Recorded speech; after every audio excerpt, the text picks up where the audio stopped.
Russia inflicted heavy damage in Ukraine's Kharkiv region, even as Trump's deadline for a Ukraine ceasefire draws near on Friday. While U.S. envoy Steve Witkoff is expected to hold talks with Russian officials today, Trump has signaled that he will take a decision on Russian oil sanctions after the meeting.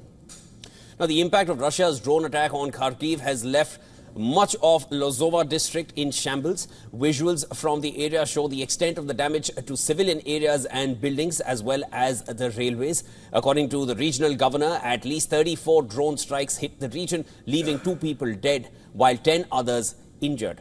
He added that there was no military facilities near the impact sites and called it an act of terror.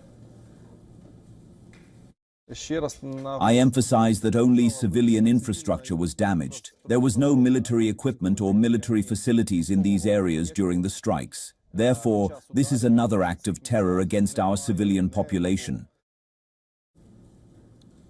U.S. President Donald Trump has announced that he will decide on imposing sanctions on countries buying Russian oil after a meeting with Russian officials scheduled for today.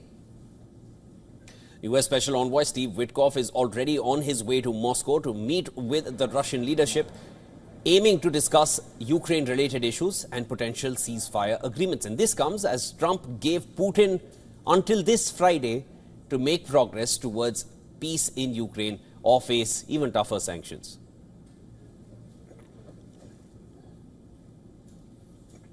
You know, they have a meeting tomorrow. We have a meeting with Russia tomorrow. We're going to see what happens. We'll make that determination at that time. Ukrainian President Zelensky says he had a productive phone conversation with the U.S. president, discussing ways to pressure Russia into ending the war, severe sanctions on Russia and defense cooperation between Ukraine and the U.S. on drone production. Today I spoke with President Trump. The most important thing is about ending the war. He is very well informed. He knows about the Russian strikes. He knows about the situation on the front, that the Russians are now trying to make the strikes more intense. We in Ukraine fully support the American proposal for an immediate ceasefire.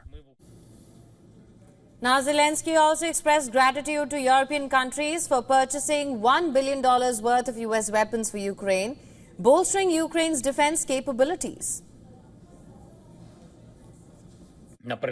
Yesterday, the Netherlands decided to provide $500 million. And today, Sweden, Norway, and Denmark decided to provide a total of $500 million. These funds will be used to purchase American weapons, including missiles for the Patriot system. Thank you.